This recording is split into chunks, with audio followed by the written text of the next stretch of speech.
Tudo tem o seu tempo determinado. E há tempo para todo o propósito debaixo do céu. Há tempo de nascer e tempo de morrer. Tempo de plantar e tempo de arrancar o que se plantou. Tempo de matar e tempo de curar.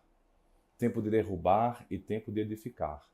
Tempo de chorar, tempo de rir, tempo de prantear e tempo de dançar. Tempo de espalhar pedras e tempo de ajuntar as pedras. Tempo de abraçar e tempo de se afastar do abraço. Tem tempo de buscar, tem tempo de perder. Tempo de guardar e tempo de lançar fora. Tempo de rasgar, tempo de coser. Tempo de estar calado e tempo de falar. Tempo de amar e tempo de odiar. Tempo de guerra e tempo de paz. Essa é uma parte importantíssima do Eclesiastes, poética, profunda, que nós queremos nos debruçar no nosso encontro de hoje, pedindo para que você possa estar junto conosco, complementando as reflexões sobre o Eclesiastes e também pedindo para que você mande as suas questões, as suas dúvidas sobre saúde mental, para que a gente possa responder aqui nesses programas, nas primeiras terças-feiras de cada mês, para então darmos aprofundamento sobre como a visão espírita, como Jesus pode nos ajudar em relação à saúde mental.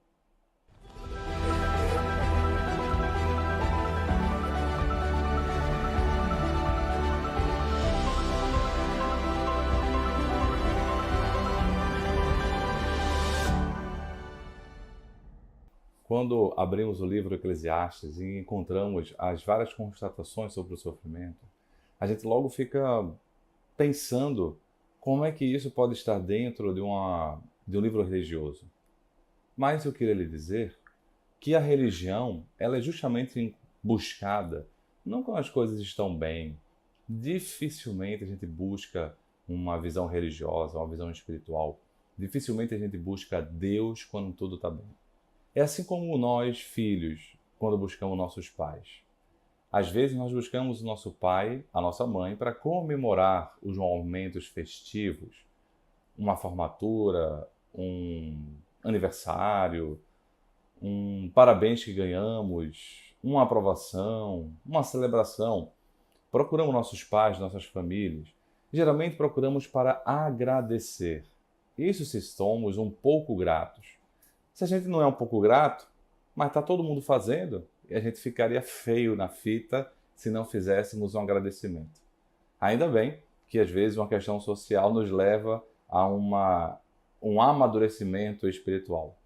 Mas, na intimidade, independente das questões sociais nos constrangerem para fazer, e nesse caso uma coisa boa, né? Um constrangimento para a gratidão, para a gente poder valorizar aqueles que contribuíram para nós estarmos nos formando, como eu vejo isso, né? Sendo homenageado como paraninfo, como professor homenageado, o patrono das turmas, de algumas turmas de medicina, eu tenho habitualmente essa visão bonita. O momento de gratidão, o momento em que os alunos, agora médicos, ex-alunos, conseguem agradecer, parar para agradecer as várias pessoas que foram importantes para a vida deles. Não só no curso eles homenageiam alguns professores, mas também durante a vida como um todo.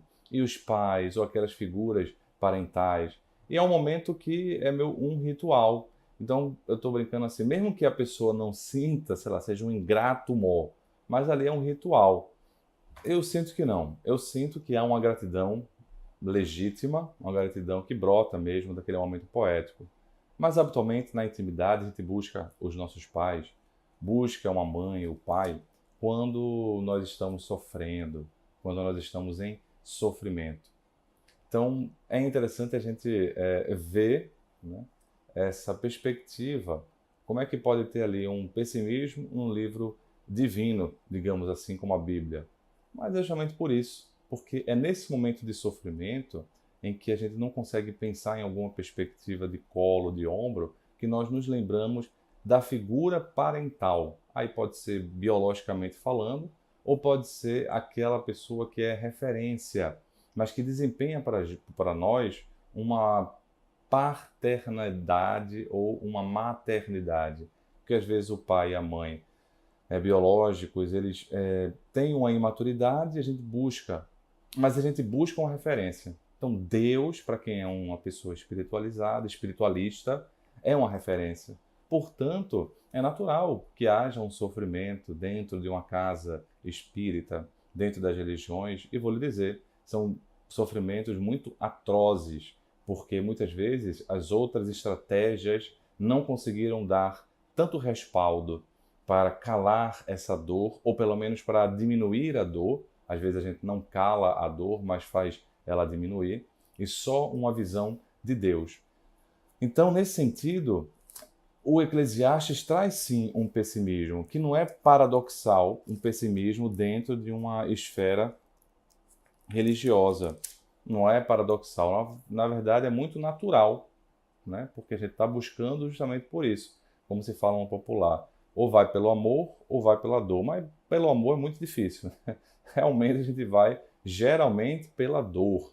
A não ser que a gente já tenha uma cultura uma cultura espírita, sei lá, por exemplo, eu nasci numa família espírita, então já conheço a doutrina espírita desde berço.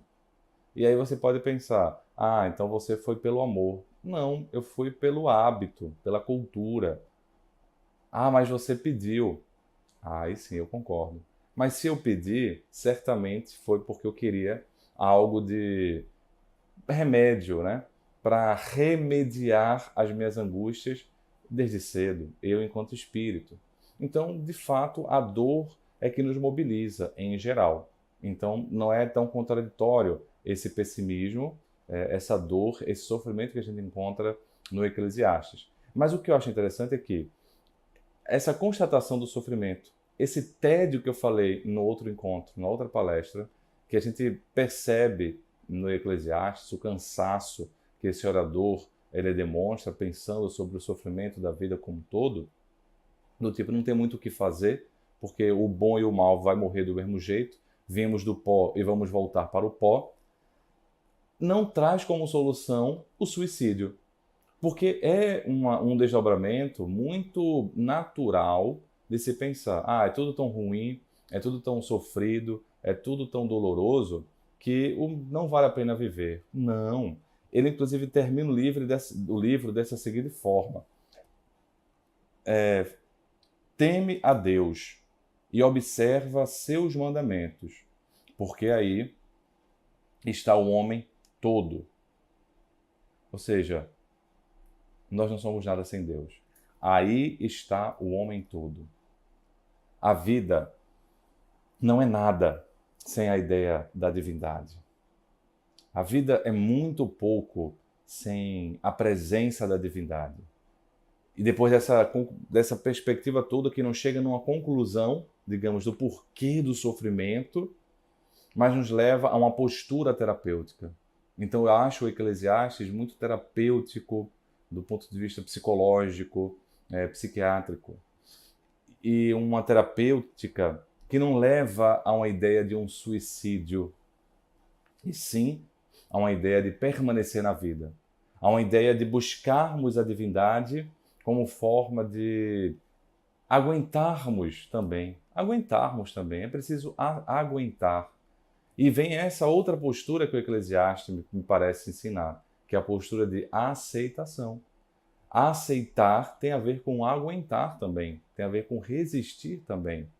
E essa presença de Deus encerra o homem como um todo. Então, teme a Deus, que é uma palavra que eu também já trouxe aqui no livro de Jó, ou seja, a ideia de Deus, né? A ideia dessa relação que nós temos com Deus, que passa um pouco pelo medo, né, de não desagradar a Deus, e deve passar também, como o filho deve passar pelo medo de não desagradar os pais para seguir na linha reta, mas também o amor, o preenchimento que Deus nos dá, e ele fala de forma muito bonita, porque aí está o homem todo.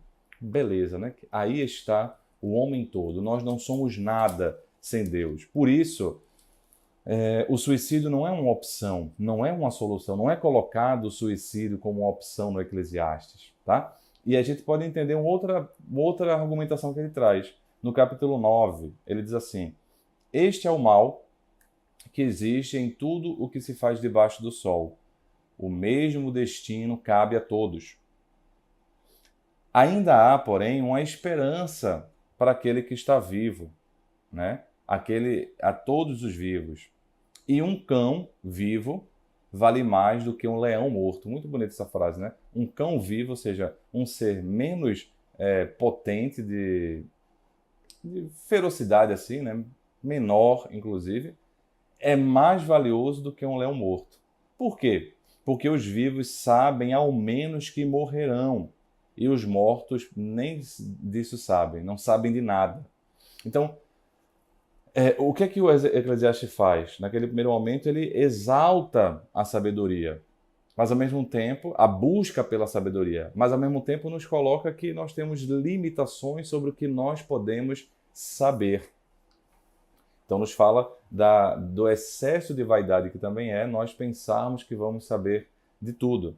Ao contrário, ele quer mostrar esse mistério da vida, né? Os mistérios dos pormenores, e de que por mais que a gente aprofunde, não vai conseguir saber os pormenores. E tudo bem, faz parte. A gente precisa aceitar esse ponto. Mas aí é interessante que pelo menos nós temos uma ciência de que ao pó voltaremos.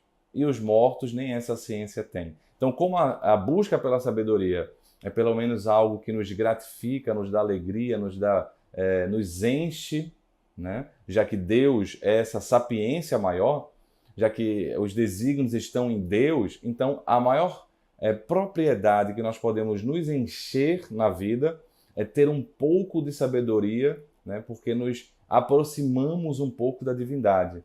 E essa sabedoria só a pessoa viva tem, o morto não. Veja, não é um livro que considera, a gente não encontra a questão da reencarnação.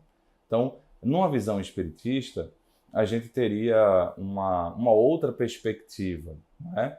Teremos uma outra visão, a visão de que, olha, os mortos, né, os desencarnados, eles continuam estudando, continuam aprendendo, continuam crescendo de alguma maneira na chamada erraticidade. No entanto, na visão espírita, de certa forma isso vem a calhar porque a vida é a oportunidade desse conhecimento sair da teoria e entrar na prática.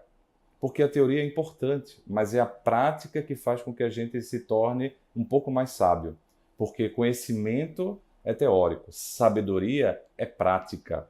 Sabedoria é o conhecimento que muda uma existência, muda uma forma de ser. Então a gente só pode ter realmente sabedoria, também da visão espírita, se nós tivermos condições de manter a nossa vivência. E manter a vivência também nas adversidades, especialmente nas adversidades. A sabedoria é especialmente útil para os momentos desafiadores. E os momentos desafiadores são muito de adversidades.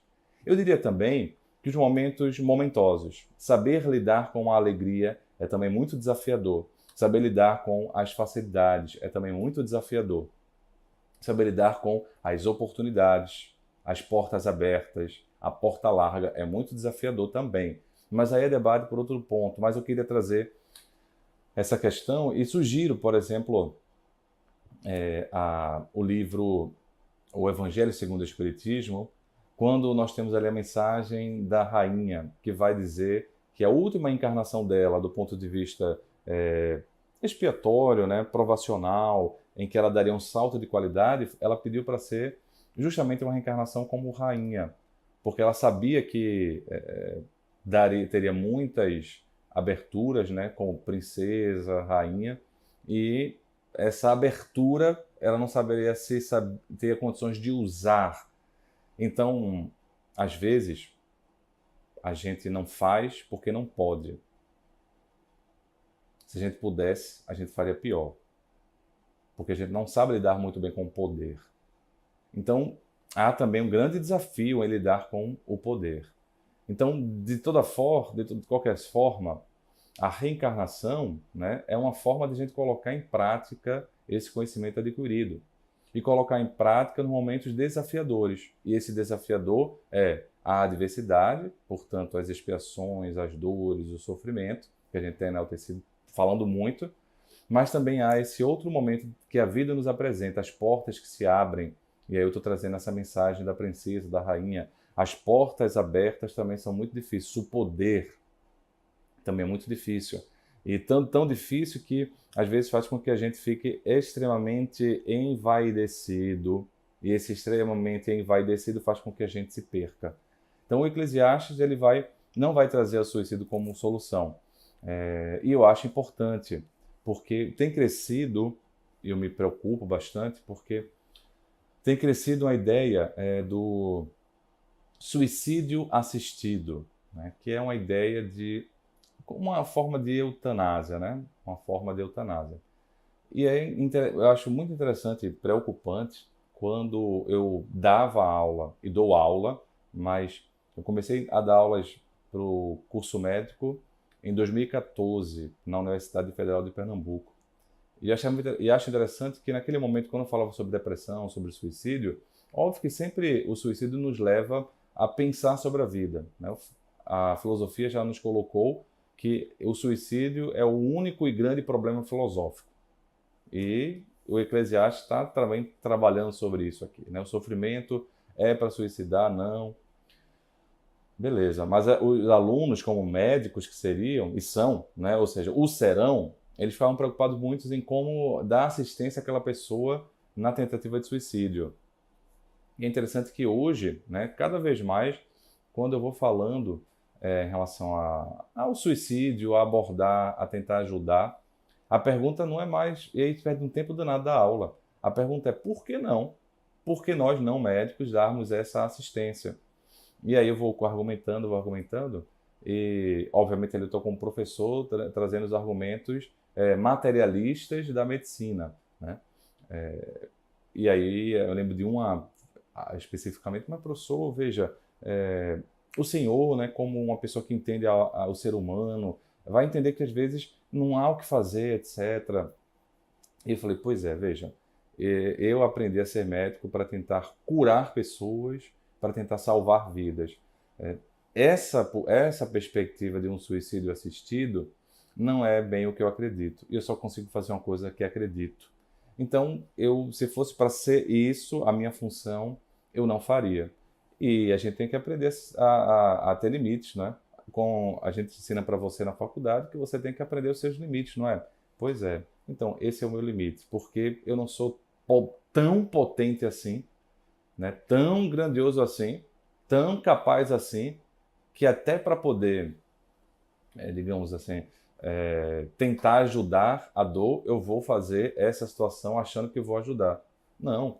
Então, acho interessante trazer essa dúvida, porque às vezes, para uma visão materialista, só outro argumento materialista para poder trazer a dúvida. Então, a gente às vezes está, enquanto sociedade, e a medicina também, quer ser tão grandiosa, né? É tão narcisista, nós estamos entrando numa sociedade tão narcisista que nós queremos dar solução para todos os problemas, né? Então é tipo assim, eu sou tão narcisista, quero tanto ajudar o outro, sou tão bom que até para ajudar a morrer, né, eu vou ajudar, porque eu sou, digamos assim, tenho uma resposta. Então tem uma vaidade aí, Eclesiastes, vaidade da vaidade, ou seja, é uma vaidade também, uma vaidade ruim nesse sentido, porque não é uma vaidade estruturante, é uma vaidade que não vê os meus limites, uma vaidade que não me deixa ver os meus limites. E aí eu quero ser tão demais, quero dar solução para tudo, que até essa solução eu tenho encontrado, eu tenho querido encontrar. Então essa é e quando eu coloquei isso, eu trouxe uma dúvida muito interessante, tá? Então esse é um assunto complexo, profundo, mas acho que toca aqui também nessa reflexão. Aí não é o suicídio a solução para o Eclesiastes, né? Não por argumentos reencarnacionistas, mas por esses argumentos que eu acho bem interessante, né? Bem interessante. Mas outro ponto interessante é que ele vai falar no capítulo 8, eu exalto a alegria. Perdão, eu exalto a alegria. Pois não existe felicidade para o homem debaixo do sol, a não ser, aí ele vai falar de coisas básicas, o comer, o beber e o alegrar-se. E é isso que eu acompanho no seu trabalho, nos dias da vida que Deus lhe deu abaixo do sol. Então, é interessante. ele vai exaltar a alegria. Eu me lembro de uma conversa com uma pessoa com muitos altos e baixos pela personalidade borderline dele e com muita depressão recorrente. E ele me dizia assim: doutor, eu aprendi que quando a alegria vem, quando os momentos bons vêm, eu devo aproveitá-los no sentido de ganhar energia para poder lidar com os momentos difíceis. Porque os momentos difíceis vão chegar, eu sei. E antes, quando o momento bom chegava, eu ficava já sem querer aproveitar a alegria, porque ficava com medo quando ela fosse embora. Então, o que é que eu fazia? Eu me prevenia do sofrimento. Aí essa prevenção do sofrimento era meio atrapalhada, porque eu nem vivia alegria, ao contrário, eu antecipava o sofrimento, porque eu ficava muito precavido demais. Então hoje eu faço outra postura. Quando eu tenho alegria, um momento bom, eu vivencio para me dar gás para continuar a vida. E depois de 10, 12, mais ou menos 10, 11 anos acompanhando, ele com outra perspectiva, sem deixar de ser totalmente o que ele é, né, algumas características um pouco mais pessimistas, mas eu dizia assim para ele: olha, eu acho que ele queria um novo projeto de vida. Eu falava para ele: eu acho que você tem condições nesse momento, porque você tem muito mais maturidade, que veio, sabe com o quê? Com a capacidade de suportar perder.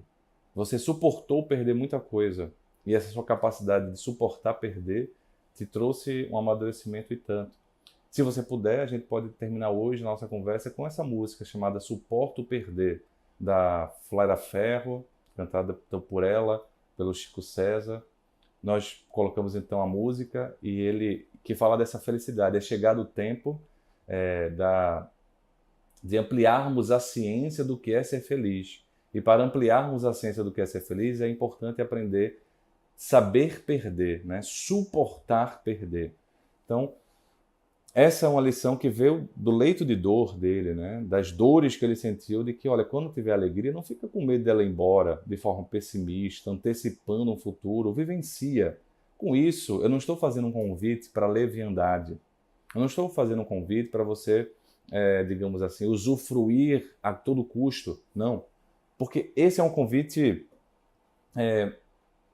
digamos assim, talvez imaturo.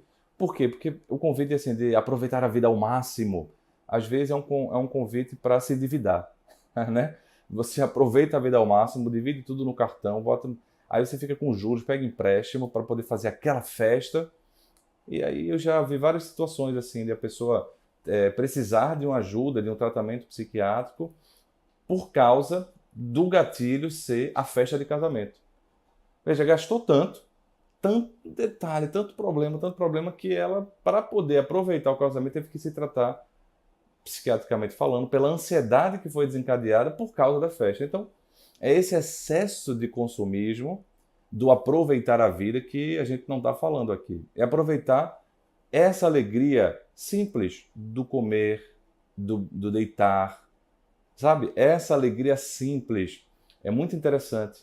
Sem se ficar antecipando, né? Eu vou ficar assim, vou ficar me precavendo, porque quando vier, vou ficar me preparando para quando vier o sofrimento, eu vou estar preparado. Não vai estar. Vai estar desmotivado porque não pegou motivação na alegria. Então o Eclesiastes faz uma exaltação da alegria, embora constate a dor da vida, o sofrimento da vida. A alegria é potência, a alegria também é combustível para que a gente possa enfrentar esses ciclos, esses tempos.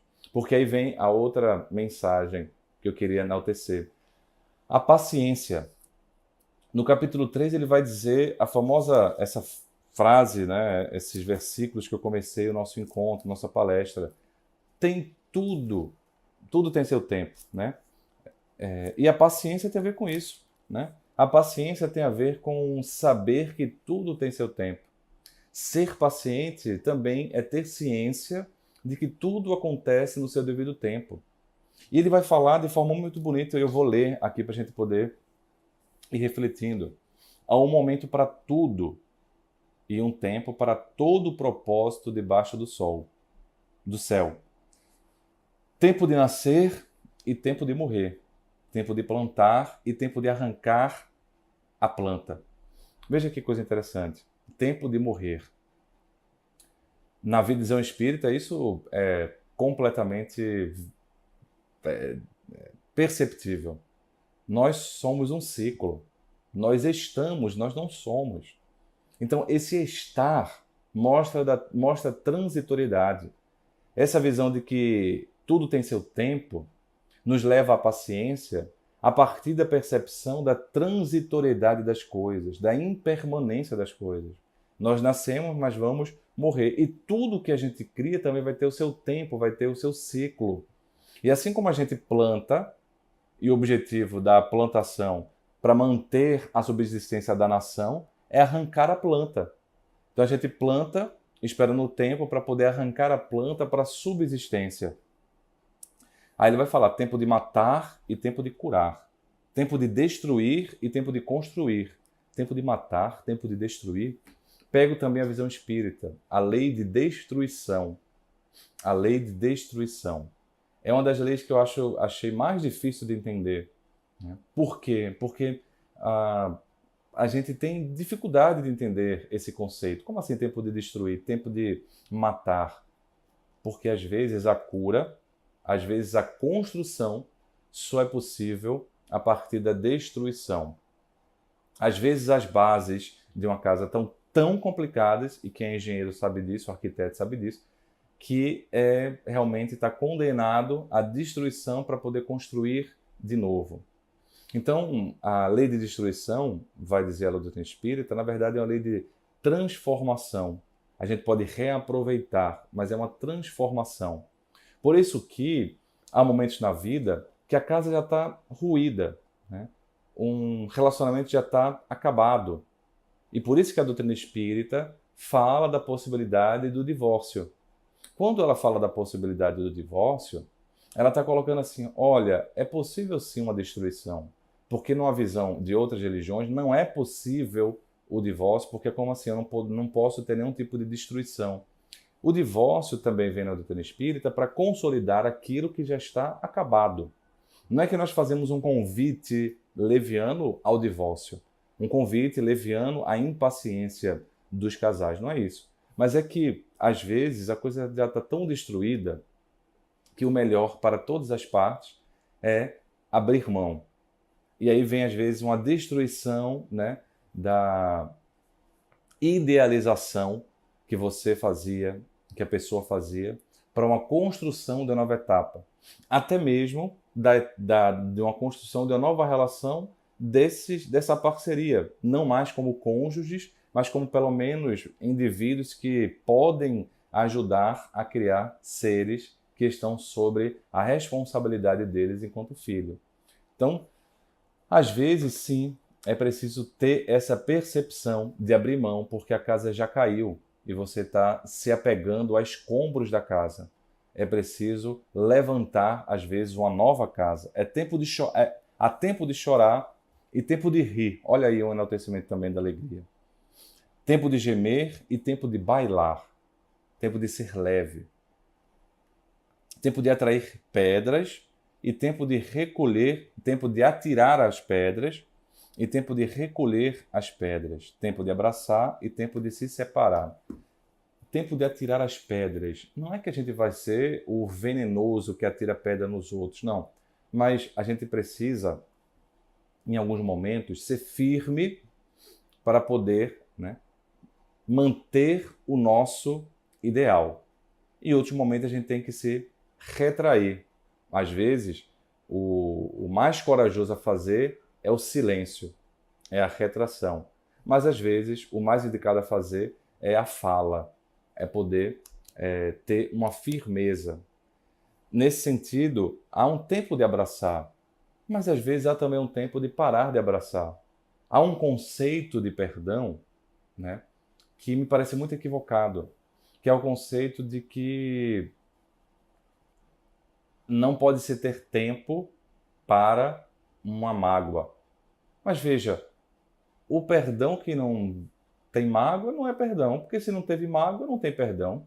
O perdão precisa né, a necessidade da existência do perdão é justamente a constatação de que nós nos magoamos.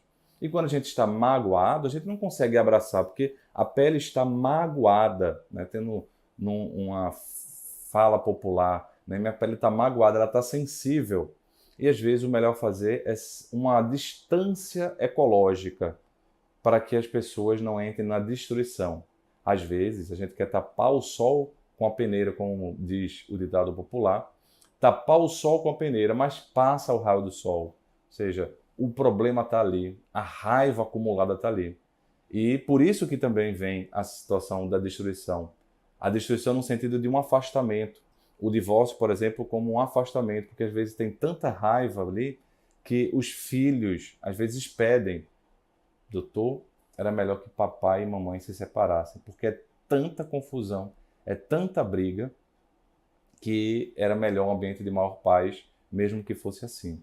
Então, é interessante a gente perceber que até para você ter perdoando, até para você conseguir perdoar, você precisa admitir a sua mágoa, porque o perdão nunca vai, às vezes é por isso que o perdão não é, você não consegue perdoar, porque você nunca admitiu a mágoa. Como é que você nunca admitiu a mágoa? Aí a sua vaidade, né, como se fosse Deus. Não, eu não sinto mágoa, eu não perdoo, porque eu nem senti mágoa. E você é Deus para isso? Você é Deus para nem sentir mágoa. Se você não sentiu mágoa, é porque ou a pessoa é muito pequena, assim, insignificante, não te atingiu tanto, ou você já está mais calejado, né? Ou você está negando. Então, assim, grande parte das vezes, né, dores muito profundas, sabe, calúnias, difamações, elas nos ferem. E a gente precisa se afastar um pouco. Essa ideia de que a gente vai ficar abraçado com o inimigo, né? Fique muito próximo do seu inimigo. Isso é uma ideia de quem está querendo fazer uma estratégia de guerra, para entender a mente do inimigo e poder se antecipar no ataque. Mas numa estratégia de paz, numa estratégia, digamos assim, de saúde mental, às vezes, né, a gente não precisa ficar abraçado com uma pessoa inimiga, porque é uma repulsão, né? Os fluidos se repelem, como diz o próprio Allan Kardec no capítulo sobre amar o inimigo. Não dá para ter esse abraço, porque aí vai ser hipocrisia, vai ser mentira. E a pior mentira é a mentira para si mesmo. Então, o Eclesiastes vai dizer, é tempo também, às vezes, de se afastar, de se separar. Tempo de buscar e tempo de perder. Tempo de guardar e tempo de jogar fora. Mais uma vez, há coisas que não cabem mais. E aí sim, há um momento em que a mágoa não cabe mais. Você está sendo corroído. Você já percebeu, mas não está cabendo mais. Não está cabendo mais na tua vida. Está tirando o foco da tua existência. Porque você só fica pensando na mágoa, na dor, na vida do outro. Então há tempo de jogar fora essa mágoa. Há tempo de perder, né? Como a perda nos ensina muitas coisas. Como perder nos ensina a valorizar o que nós temos também. Tempo de rasgar e tempo de costurar. Tempo de calar e tempo de falar. Tempo de amar e tempo de odiar, que é isso que eu estou querendo dizer, né? É basicamente essa percepção do humano. Não é que ele está dizendo que você tem que odiar, não. Ele só está assim, constatando, humano que ele é, de que há tempo para tudo. Não basta você querer mudar para mudar. Querer não é bem poder assim. Querer vai ser poder se você souber que a vida tem os seus tempos. Inclusive tempos de sentir todas essas coisas e saber que elas vão passar. É como o momento de expansão e de retração. Tudo tem o seu momento, inclusive o momento de perceber que há também o ódio, a raiva, a mágoa. E para poder você dar um salto de qualidade, é preciso ter paciência. Ter paciência. Mas ter paciência não significa se acomodar. A aceitação que a doutrina espírita coloca, que eu acho que vem total a ver com esse capítulo 3, né? Tempo de tudo. Veja os links que eu fiz aí com as leis morais. É uma aceitação que está baseada na percepção de que a vida tem um ciclo. de que as coisas têm um ciclo e de que a própria reencarnação tem um ciclo. Veja no exemplo da nossa existência, da nossa vida imortal, a gente às vezes precisa morrer para nascer de novo com uma nova possibilidade, porque aquela vida já deu o que tinha que dar. A gente não faz tudo na largada, a gente não faz tudo de uma vez só. É preciso esperar o concurso do tempo para as coisas acontecerem, para as coisas terem o seu ciclo. Nascer, morrer, nascer ainda, renascer ainda, tal é a lei, diz a doutrina espírita. E às vezes aquela vida está tão prejudicada, está tão comprometida, que é uma bênção divina a gente perder aquela existência para ganhar uma nova existência futura. São os ciclos. E o Eclesiastes, apesar de não falar da reencarnação, tudo isso aqui se completa, se encaixa muito bem. Então, se a vida imortal tem esse ciclo de nascer e morrer, a gente também precisa ter ciclos, e esses ciclos nos levam à aceitação, nos levam a ter paciência. Nessa paciência, a gente vai tentando entender as mensagens da vida. E eu queria terminar a reflexão sobre o Eclesiastes, mais uma vez no leito da dor, já que ele fala tanto de dor. Eu pedi permissão, uma paciente havia tentado suicídio pela segunda vez. 2 anos entre cada tentativa.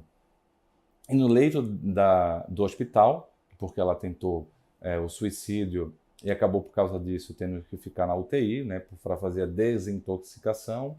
Ela tentou por uma intoxicação, isso também acabou dando uma pneumonia para ela, então ela ficou internada na UTI.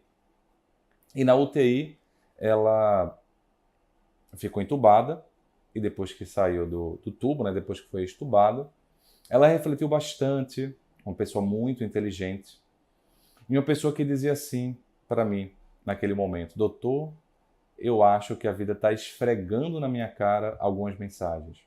Como assim? Porque, veja, eu estou aqui, isso depois que ela estava acordada, né? Eu estou aqui porque eu quis morrer, e pela segunda vez eu já tentei de formas diferentes.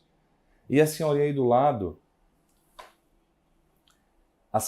aí do lado, ela está com Alzheimer e fala o tempo todo do medo da morte. E eu aqui querendo morrer. Então eu acho que a vida está esfregando na minha cara, aceita viver. E eu achei essa reflexão muito interessante. Até porque, tomando conhecimento da vida anterior dessa jovem, ela, em determinado momento, foi muito religiosa, tanto que ela tem uma veia espiritual de ler muito sobre religiões, várias religiões. E a família dela, então, teve o conhecimento de algo que pareceu muito crível. Ela viveu, em uma das épocas, nas cruzadas, né, e se decepcionou profundamente com a visão da vida. Esse entediamento. E desde as cruzadas, ela, né, não consegue manter a vida. Ela acaba cometendo, em muitas oportunidades, o suicídio. Porque as cruzadas, né, as cruzadas foram também para ela um grande motivo de decepção, um grande motivo de dor. E agora, no leito do hospital, depois de uma tentativa de suicídio, enxergando uma senhoria que estava querendo viver e várias outras pessoas querendo viver, ela me diz assim: e eu aqui querendo morrer. E eu já tentei de mais de uma forma. Eu também tenho na minha família uma tia que já tentou 7 vezes. E ela só parou, né, e está outra pessoa quando ela encontrou Jesus, a partir da religião evangélica. Eu, doutor, não consigo ter essa mesma percepção de encontrar Jesus. No entanto, eu comecei a pensar o que é que a vida está querendo me dizer. E aí eu entendi que a vida não está me dizendo alguma coisa, ela está esfregando na minha cara aqui na UTI, que eu preciso aceitar a vida. Aceitar é o primeiro passo para amar. Estar vivo é o primeiro passo que a gente precisa fazer. A gente fala logo do amor, mas o amor já é uma consequência posterior. A aceitação é uma primeira postura muito importante de coisas que a gente às vezes não faz desde a época das cruzadas, como essa jovem veio então numa encarnação com um determinado diagnóstico e aí ela vai então aceitando a partir do leito da dor. Há tempo para tudo na vida. Se eu pudesse deixar uma grande mensagem assim do Eclesiastes que eu levei, são essas duas principais. Vaidade das vaidades, tudo é vaidade. Às vezes a gente se enche de soberba como se isso fosse uma garantia de que a gente não vai sofrer. Como se, por ser religioso, espírita, ter fé, a gente tivesse imune. Isso é vaidade. Porque esses conhecimentos nos tornam preenchidos, não imunes. É como o Eclesiastes termina. É isso, né? Teme a Deus, porque é nisso que cabe a vida. Se preenche de Deus, não para ficar imune, mas para ficar preenchido. E esse preenchimento nos dá a possibilidade da existência. Então, saímos um pouco da nossa soberba, que às vezes a gente preenche com uma visão religiosa, como se nós fôssemos mais do que alguém. Mas, além disso, eu acho muito interessante a percepção de que há um momento para tudo e um tempo para todo propósito debaixo do céu. Há tempo de chorar e tempo de rir. Tempo de gemer e tempo de bailar. Tempo de nascer, tempo de morrer. Nós somos os ciclos da nossa vida que estão juntos nesta encarnação para podermos fazer o melhor. Que nós possamos exaltar a alegria de estar vivos para podermos continuar a nossa existência. Muita paz, muito obrigado. Até a próxima semana, quando nós poderemos falar um pouco mais também sobre resignação.